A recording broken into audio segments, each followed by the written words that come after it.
Roofers Works at what's that?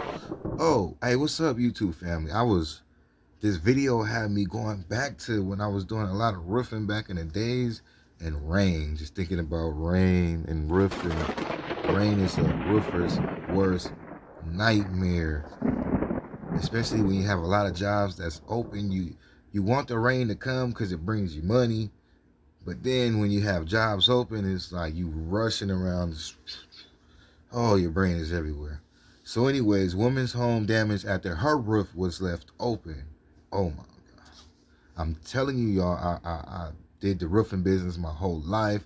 I'm still involved in the roofing business. I didn't see it go left over all types of reasons. People getting screwed over by the contractor, contractors getting screwed over by the subcontractors. They didn't sign a contract at all. The roofer was lying. This old lady didn't give this man money, or they did half the roof, and things like this happen. So if you ever get your roof done, or anything in the construction business, anything in life involving money, get a contract. But especially in the roofing business, as me being a roofer and being in the business, I'm telling y'all, I didn't seen it all. And it is some grimy, money hungry, scum of the earth roofers out here. And you know what? There's some people that's not even roofers, but still act to be contractors and still take your money.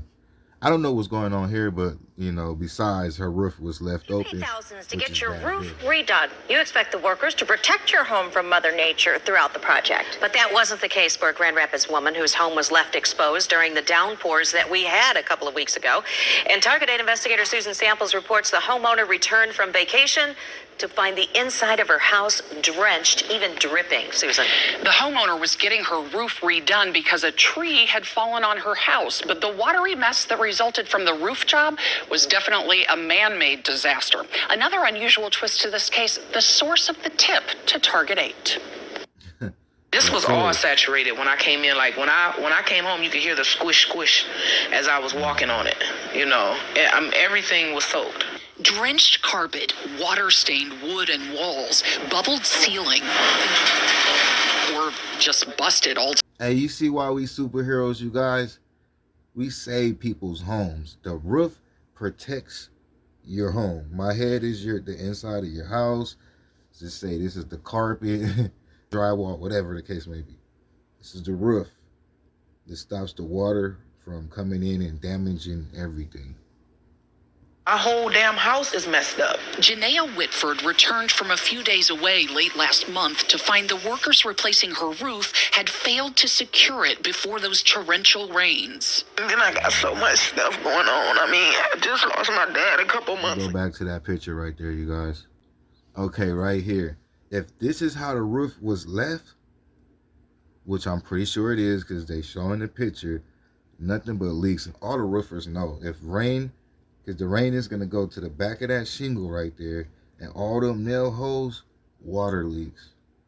Stuff going on. I mean, I just lost my dad a couple months ago, and then this, and it's just like, I just want to pick up the phone and call him about things, and I got all of this going on. Whitford didn't want us to show her face. She's a private person, and actually not the one who called Target 8 in the first place. Hi, my name is Roger Kingma. I own a company here in Grand Rapids. Roger Kingma is the general contractor Whitford hired to do her roof. I was shocked because my whole thing, this is your fault, and you're calling on yourself. You know, I mean, you know the homeowner holds you responsible for this. 100%. And that's the downfalls of having bad contractors that work for you, because I'm only as good as the contractors that do work for me. Kingma wanted Target 8 to call out the subcontractor. A couple guys, he says, promised to get the roof done in 2 days and have done good work for him before. Not this time. After 7 days, they walked off the job site, left. I see what's going on here, and I respect him for that. It takes a real contractor, a real man, a real businessman to step up and take this type of action. So look, in the roofing business, one license where you could just be a licensed roofer.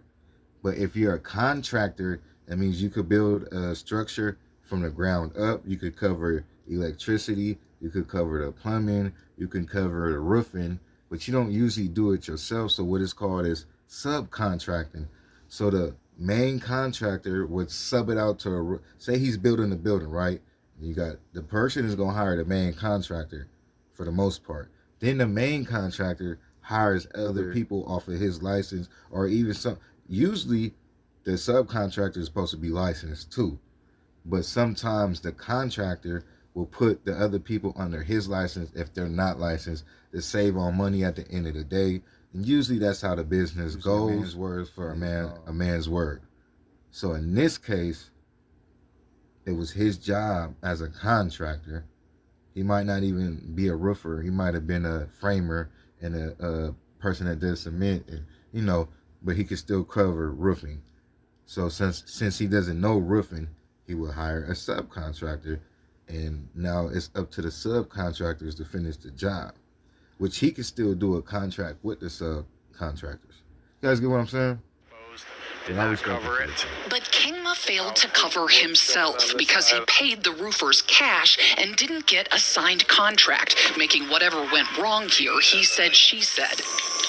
I contacted one of the subcontractors who told me city inspectors kicked them off the property because Kingma initially failed to pull the proper permits, which he admits. Though he said when the city came calling, he got the permit within a couple hours. If you were someone watching this, would you hire you after seeing this?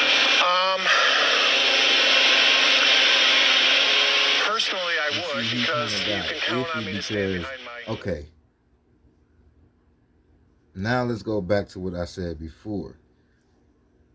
Sometimes you do run the jobs without permits.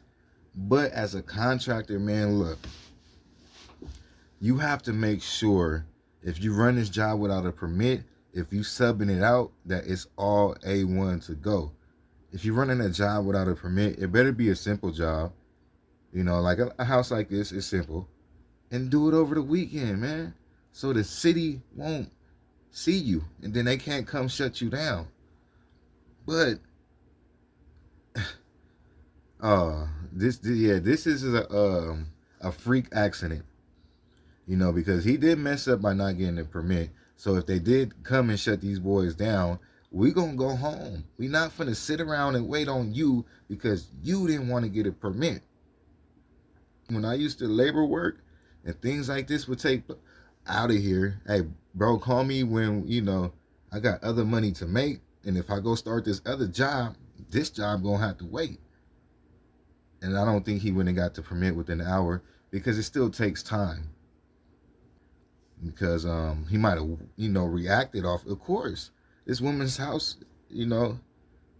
just got shut down because you guys got no permit and you're tearing the roof off. Indeed, that much seems clear from Kingma's lengthy responses to 6 complaints filed with the Better Business Bureau. In one case, he wrote a concrete company he hired had completely botched the job, and that sometimes the contractors he hires do bad work, but he will always fix it. But Janaea Whitford said Kingma should have fixed her roof before the rain. Why didn't you come over here and make sure yourself, even if you had to crawl your up on the roof, why you didn't get up there and make sure? Kingma, who owns Custom Upgrades, did try to secure the roof with a tarp when he knew rain was coming, but it just wasn't enough. He did pay to put Whitford in a hotel for several days and did finish her roof. Now she's looking for someone to fix the inside of her house. The advice: before you hire, check websites like the BBB for complaints, read them thoroughly, talk to prior customers, get quotes in writing, don't pay in full up front, and make sure you verify the contractor is licensed, insured, and has pulled the needed permits. So this is kind of like an iffy situation, man. I do respect him. He does have a lot to work on. As far as he probably doesn't make contracts with the subcontractors because they're not licensed. And people do that to cut around the corner to be a little bit more richer on their end. Sometimes they get a little bit greedy. You know what I mean? So he just needs some things to tighten up. But he seems like an honest man. and deserves the chance. It seems like he's just always trying to cut them little corners that every contractor does. Okay, and the best of the best contractors do this until they just tired of going through little things like this. So they tighten it up a little bit. But even if they got them that Mexican crew, right? This is just reality. They got that Mexican crew that stayed loyal, that never made not one mistake for 10 years, but not licensed. But he subs the job out to them, just because.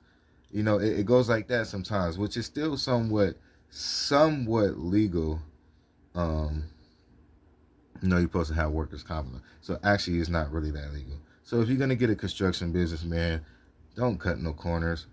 Not forever at least. You got to start off cutting corners. I ain't gonna lie, but you cannot do it forever. And that's why some of these people go through these type of things, because they utilized it more than what's necessary. They've been doing it way too long, and now it's to a point that you're just greedy, bro. You don't want to go pay for this permit. You don't want to go help these people pay to get their license to see, nothing. But that's pretty much it, you guys. That is a freak accident right there. Definitely a roofer's worst nightmare. I didn't have the rain come in lots of times. Luckily, nothing like that. Actually, it was one time something happened like that, man. And I had to, come out there and fix it. But I was the actual contractor on the roof. So, I wasn't dependent on nobody else. But I have seen other contractors get let down by subcontractors, especially in this roofing business. Roofing is a tough job. You breathe all this stuff in throughout so many years. Get a little crazy. That's why roofers is crazy. It's hot, then it gets cold. It's a tough job, man. A lot of emotions involved. It's crazy business. But that's pretty much it, y'all. Peace and blessings. Rayshawn 100.